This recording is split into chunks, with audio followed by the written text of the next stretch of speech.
Hello दोस्तों, कैसे हो आप सब लोग। उम्मीद करती हूँ आप सभी लोग अच्छे होंगे। तो आपका मेरे चैनल में स्वागत है। आज हम बनाने वाले हैं पत्ता गोभी से वेज कबाब।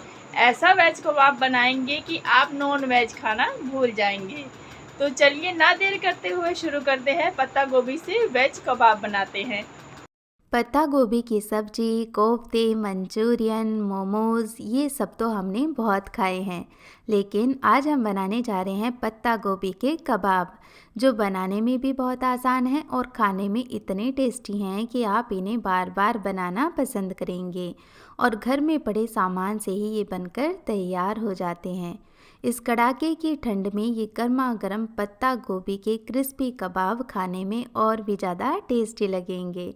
तो चलिए दोस्तों, ये बहुत ही सिंपल लेकिन टेस्टी पत्ता गोभी के कबाब बनाना शुरू करते हैं। पत्ता गोभी के कबाब बनाने के लिए मैंने एक बड़ी साइज की पत्ता गोभी ली है। पत्ता गोभी को अच्छे से धोकर सुखा लिया है और पत्ता गोभी के ऊपर जो 3-4 पत्ते आते हैं उनको हटा लिया है। अब ये अच्छी साफ़ धुली हुई पत्ता गोभी को हम काटेंगे। काटने के लिए मैं आपको 2 तरीके बताऊंगी। तो पहले तो इस पत्ता गोभी को हम इस तरह से रखेंगे और एक बड़े चाकू की सहायता से इसे हाफ पीसेस में कट कर लेंगे। तो ये एक पीस से मैं छोटे छोटे पीसेस करके बताऊंगी। तो छोटे पीस यदि आपको काटने हैं तो चाकू की सहायता से पत्ता गोभी में इस तरह 3-4 कट लगा दें और फिर इस तरह रखकर काट लें। तो इस तरह जो पत्ता गोभी हमें मिलेगी वो एकदम फाइन कटी हुई मिलेगी। तो जितनी आप फाइन काटना चाहते हैं पत्ता गोभी को उतने ही ज़्यादा उसमें कट लगा दें। और जो लास्ट में डंठल वाला हिस्सा होता है ये काफ़ी हार्ड होता है, तो इसे हटा दें। अब पत्ता गोभी को यदि लंबी स्लाइसेस में काटना चाहते हैं तो उसके लिए पत्ता गोभी के बीच में सिर्फ एक कट लगाएं और इस तरह से इसे काट लें। तो इस तरह जो पत्ता गोभी कटेगी वो एकदम पतली और लंबी होगी। तो नूडल्स वगैरह में इस तरह से लंबी और पतली कटी हुई पत्ता गोभी अच्छी लगती है। तो ये हमारी एकदम फाइन और लंबी कटी हुई पत्ता गोभी और ये एकदम छोटे पीसेस में कटी हुई पत्ता गोभी।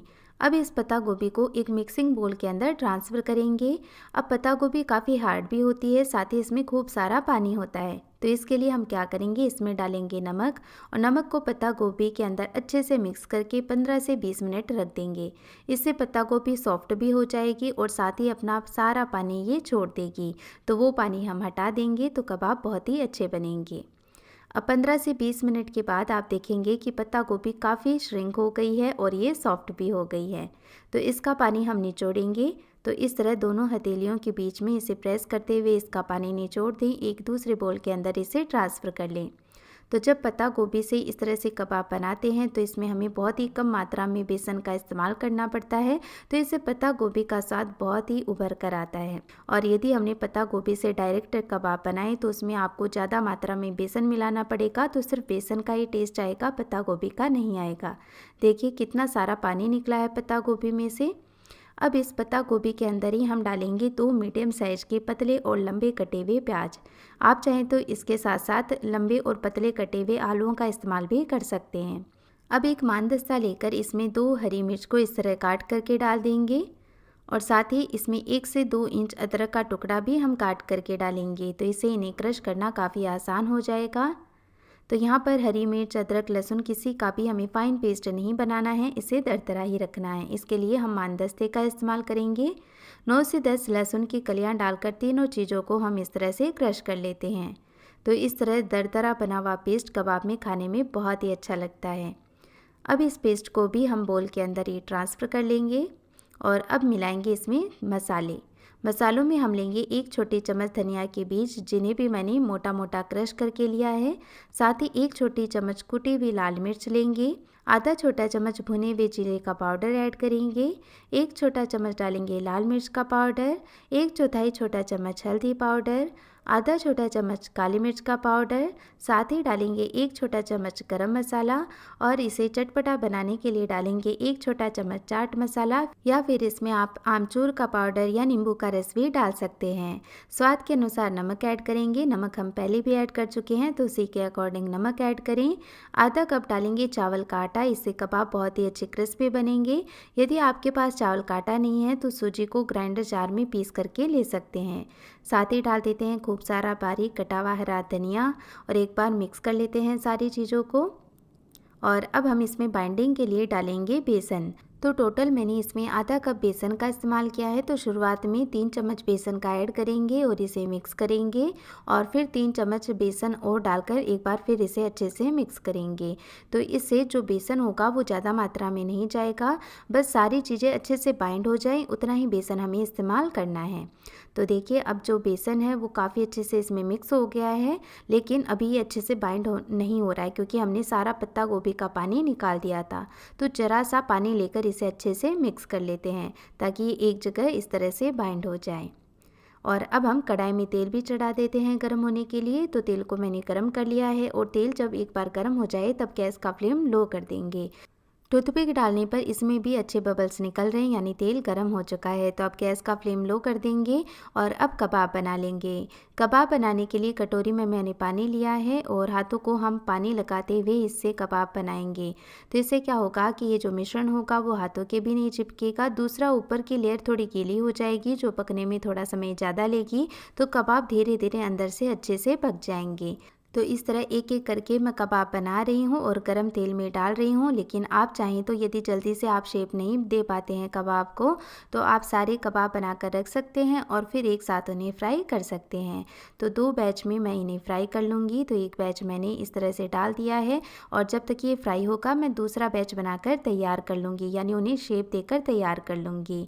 यहाँ पर कबाब को हमने कटलेट शेप दी है, लेकिन आप चाहें तो इन्हें गोल शेप में भी बना सकते हैं या फिर सिलेंड्रिकल शेप में भी बना सकते हैं। तो धीरे धीरे इन पर सुनहरा कलर आने लगा है। 1-2 बार बीच में हम चला देंगे। और अभी कबाब क्योंकि अंदर से कच्चे हैं तो ये हैवी भी हैं और हैवी होने के कारण ये नीचे तले में ही रहेंगे। लेकिन जैसे जैसे कबाब अच्छे से फ्राई हो जाएंगे ये बहुत ही हल्के हो जाएंगे और हल्के होकर तेल के ऊपर तैरने लगेंगे। तो जब इस तरह से कबाब तेल के ऊपर तैरने लगते हैं यानी वो बहुत ही लाइट वेट हैं और अंदर से काफ़ी अच्छे खस्ता हो चुके हैं। और ये देखिए कबाब का कलर बहुत ही अच्छा हो गया है। इन्हें बढ़िया लाल होने तक फ्राई करें, तभी ये बहुत ही अच्छे क्रिस्पी रहेंगे और अंदर से कच्चे बिल्कुल नहीं रहेंगे। तो ये हमारे टेस्टी कबाब बनकर तैयार हैं। देखकर आ रहा है ना इन्हें मुंह में पानी। तो चलिए इन्हें निकाल लेते हैं एक अब्सॉर्बेंट पेपर पर। और बचे हुए कबाब भी मैं इसी तरह से फ्राई करके तैयार कर लूँगी। और यदि सपोज आपका तेल धीरे धीरे ज़्यादा गर्म हो जाए तो गैस का फ्लेम एक बार के लिए ऑफ़ कर दें। और यहाँ पर ये कबाब हैं वो हाफ़ फ्राई हो चुके हैं। यदि आप इन्हें बाद में सर्व करना चाहते हैं तो आप क्या करें कि इन कबाब को हाफ़ फ्राई कर लें, यानी इसी स्टेज पर निकाल दें। और जब इन्हें आप सर्व करना चाहें गर्मा गर्म तब इन्हें दोबारा से फ्राई कर लें। तो इससे कबाब क्रिस्पी भी रहेंगे और गर्मा गर्म कबाब सर्व करने में ज़्यादा अच्छे लगेंगे। और ये हमारा दूसरा बैच भी फ्राई होकर तैयार हो गया है। तो बहुत ही अच्छे क्रिस्पी कबाब बनकर तैयार होते हैं और हमने इसमें पत्ता गोभी का इस्तेमाल किया है। ये तो किसी को पता ही नहीं चल पाता क्योंकि पत्ता गोभी का टेस्ट इन कबाब में बहुत ही लाजवाब आता है। तो ये दूसरा बैच भी हम निकाल लेते हैं। तो ये हमारे बहुत ही टेस्टी और क्रिस्पी पत्ता गोभी के कबाब बनाने में जितने आसान हैं खाने में उससे कहीं ज़्यादा टेस्टी हैं। और अभी बढ़िया बढ़िया पत्ता गोभी भी मार्केट में आ रही है, तो आप ज़रूर से ये कबाब बनाएं। और ये देखिए इनका टेक्सचर कितने ज़्यादा क्रिस्पी हैं, अंदर भरपूर मात्रा में इसमें पत्ता गोभी है और मसाले हैं जिससे इनका स्वाद बहुत ही बढ़कर आता है। आप इन्हें टोमेटो केचप या हरी चटनी के साथ सर्व करें या चाय के साथ ऐसे ही एंजॉय करें। वेज कबाब बनकर हो गए हैं तैयार। ऐसा मैंने वेज कबाब बनाया है ना कि आप नॉन वेज कबाब बनाना भूल जाएंगे और यही कबाब बार बार बनाएंगे और बार बार खाने का मन भी करेगा। तो ना देर करते हुए जल्दी से शुरू हो जाइए। अगर मेरे ही तरीके से बनाना चाहते हैं तो मेरे इस वीडियो को देखिए और मेरे ही तरीके से बनाइए और खाकर देखिएगा, बहुत ही ज़्यादा आप लोगों को स्वादिष्ट लगेगा।